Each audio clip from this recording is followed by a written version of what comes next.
When we think also about small businesses, today I read a study that was put out by the House Small Business Committee that said that small businesses make up 99.7% of all the enterprise in the United States, and they employ 50% of all the people in this country.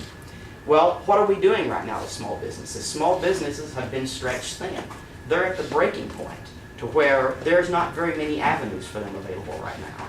And what I see government doing, instead of doing stuff to help small businesses make investments for the long term and putting in place measures that would encourage them to hire more people, is we have government who is they're penalizing small businesses. They're about to make small business people's, if you own your own company, your taxes go up.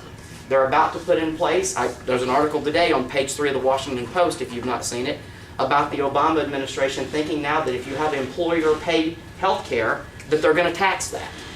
What will that do to small business people and people who work for small businesses on a go-forward basis? I think that these are things that we've got to stand up and have some fundamental shifts on in our policy and think about how we're spending our money, how we're investing it for the long term, and so that we're not just trying to score political points in these debates. And there's nothing wrong with politics. We're all in politics and interested in politics for a reason.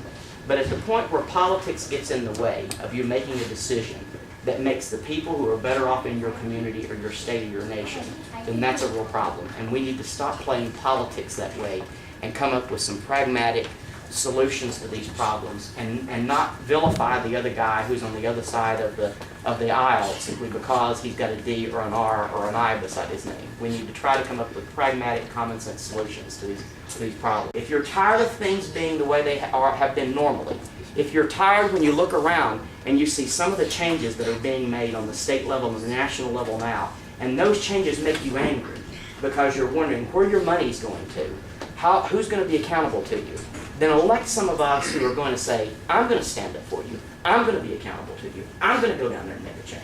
That's what we're all about, and that's why we're running this year.